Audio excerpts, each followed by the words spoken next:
ஒரு பிரச்சனையை நம்ம எதிர்கொள்றோம் வச்சுக்கோங்க. இந்த பிரச்சனையை எதிர்கொள்ளும் போது நம்ம எந்த உணர்வுல இருக்கோம், நம்மளுடைய இயல்பான தன்மை உள்ள உதாரணத்துக்கு ஒரு கோபம் ஊட்டக்கூடிய ஒரு செயல் இருக்கு வந்துருச்சுன்னு வச்சுக்கோங்களேன், நடக்குது. அப்ப நான் கோபமா இருக்கேன் அப்படிங்கிறத உணரணும். நம்ம நான் கோபமா இருக்கேங்கிறத நம்ம நினைக்கும் போது, வணக்கம் நண்பர்களே, இன்று இறையுடன் ஒன்று கூடல் நிகழ்வுக்கு அனைவரையும் அழைக்கிறேன். நாம் நேற்று அந்த பணிவு, நன்றி உணர்வு, உண்மை இது பற்றி பேசணும்.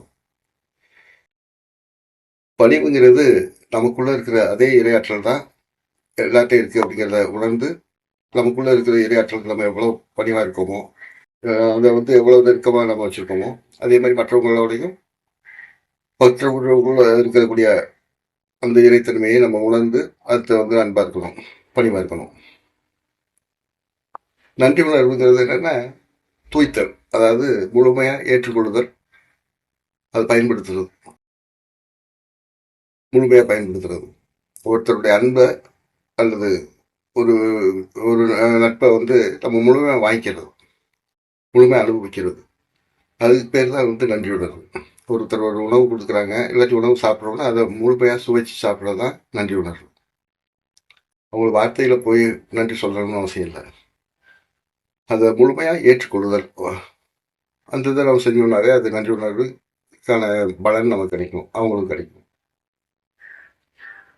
உண்மைங்கிறது நம்ம நம்ம செய்கிற எல்லா செயல்களும் அந்த இறை செயல் தான் அப்படிங்கிறத உணர்றது.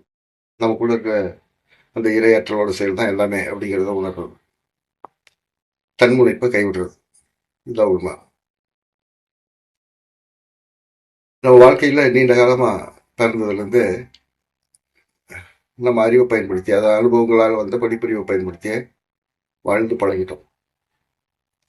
நமக்குள்ள உள்ள அந்த மென்மையான இறை உணர்வுகளை நம்ம கவனிச்சு பழகணும்.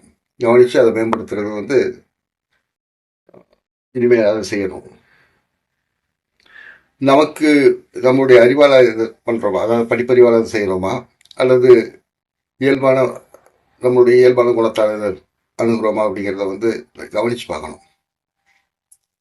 அதுதான் நான் ஒரு விஷயத்த ஒரு ஒரு பிரச்சனையை நம்ம எதிர்கொள்றோம்னு வச்சுக்கோங்களேன். அந்த பிரச்சனையை எதிர்கொள்ளும் போது நம்ம எந்த உணர்வுல இருக்கோம், நம்மளுடைய இயல்பான தன்மைகள் உதாரணத்துக்கு ஒரு கோபம் ஊட்டக்கூடிய ஒரு செயல் இருக்கு வந்துருச்சுன்னு வச்சுங்களேன், நடக்குது. அப்ப நான் கோபமா இருக்கேன் அப்படிங்கிறத உணரணும். நான் கோபமா இருக்கேங்கிறத நம்ம நினைக்கும் போது நமக்கும் அந்த கோபத்துக்கு இடையில ஒரு பெரிய இடைவெளி வரும்.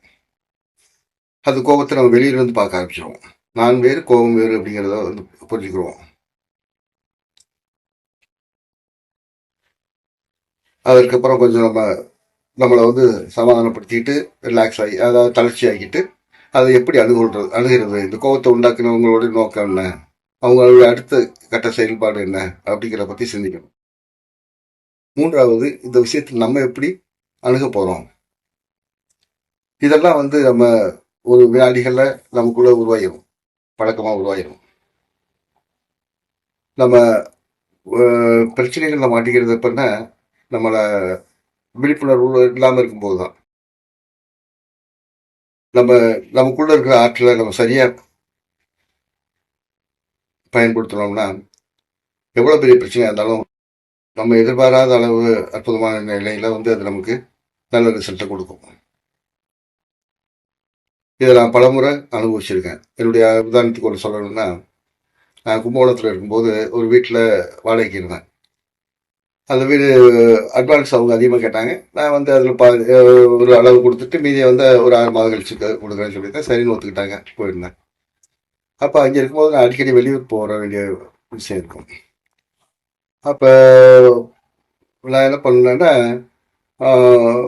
ஊருக்கு போக வேண்டிய தேவை இருந்ததுனால, அதாவது நான் இப்போ வாடகை கொடுக்குற தேதிக்கு முன்னாடியே நான் வெளியூர் போயிட்டு 2 நாள் கழிச்சு தான் வர்ற சூழல்.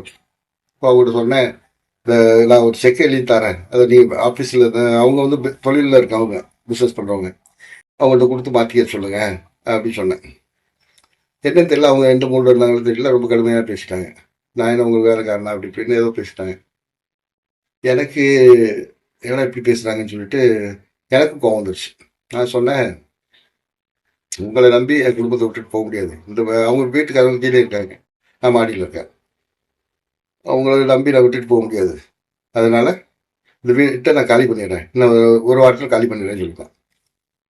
வாயிலிருந்து அந்த வார்த்தை வந்துருச்சு. அவங்களும் கொஞ்சம் கோவமாக இருந்தால் நானும் கோவம் சொல்லிட்டு மாடியில் ஏறுறேன். அப்போ தான் யோசிக்கிறேன், ஒரு வாரத்தில் நம்ம காலி பண்ண முடியாது. ஏன்னா எனக்கு வெளியில் வேலை இருக்குது, ரெண்டாவது வீடு பார்க்கணும். இப்படி 1008 விஷயங்கள் இருக்கும்போது நம்ம கூட இப்படி சொல்லிட்டோமே அப்படின்னு சொல்லிட்டு ஒரு 10 படிக்கட்டு இருக்கும், ஏறிக்கிட்டு இருக்கேன். 2வது படிக்கட்டு ஏறும்போது எனக்கு இந்த புத்தி வந்துருச்சு. ஆஹா, நம்ம ஏதோ கோபத்தில் ஏதோ சொல்லிட்டோமே. அப்போ நமக்குள்ள இருக்க இரையாற்றத்தை பொறுப்பு ஒப்படைச்சு இந்த பிரச்சனை வந்து தவறாக பண்ணிட்டாங்க, இது சால்வ் பண்ண வேண்டியது ஒரு பொறுப்பு அப்படிங்கிற மாதிரி அந்த சிந்தனை வந்தது. அப்போ என் மனைவி மேலே இருந்து கூப்பிட்டுக்கிட்டே வராங்க, என்னப்பா என்னங்க சத்தம் அப்படின்னு வராங்க. இல்லைம்மா, நான் தாம்மா தப்பு பண்ணிட்டேன் அப்படின்னு சொல்லிட்டு அடுத்த படிக்கட்டு எடுத்து வைக்கிறேன். அதுக்கிடையில் அந்த அம்மா ஓடி வராங்க, கீழே வீட்டு உரிமையாளர் ஓடி வராங்க. நான் அவங்க ஏதோ கோபத்தில் தப்பாக பேசிட்டேங்க, மன்னிச்சுங்க.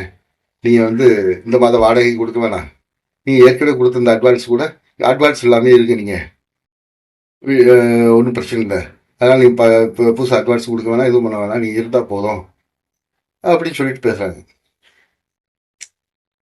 அந்த ஒரு வினாடி நம்மளே நமக்குள்ள இருக்கிற ஆற்றல்கிட்ட நம்மளுடைய தவறை உணர்ந்து மன்னிப்பு கேட்டு நன்மையை நாடும் போது வினாடிக்குள்ள ஒரு மிகப்பெரிய பலன் கிடைக்குது. இது மாதிரி பல முறைகள், பல உதாரணங்கள் சொல்லலாம். அது இந்த உதாரணங்கள் சொல்றது வந்து நமக்கு சரியா புரிஞ்சுக்கிறதுக்காக, நமக்குள்ள இருக்க ஆற்றலோட செயல்பாட்டோட வேகமும் அது வித்தியாசமான பல்வேறு கோணங்கள்ல செயல்படும். நினைச்சு பார்க்க முடியாத விஷயங்களை என்ன செய்யும். சரி, நல்லது நண்பர்களே. இந்த ஆற்றல் பகிர்தல்ல கலந்துக்கிற போது தளர்வா அமைதியா அமர்ந்துருங்க.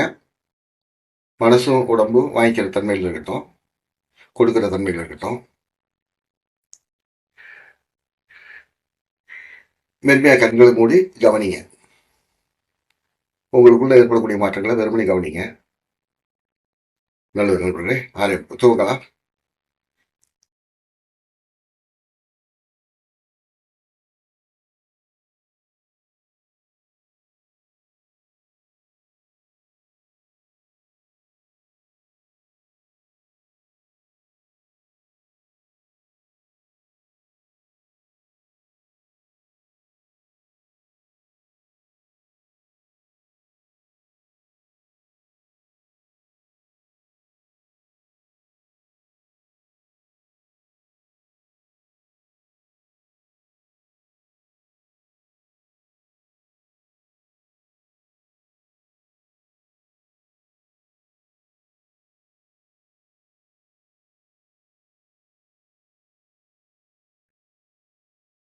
நன்றி நண்பர்களே. இன்றைய ஆற்றல் பகிர்தலில் கலந்துக்கிட்ட அனைவருக்கும் நன்றி.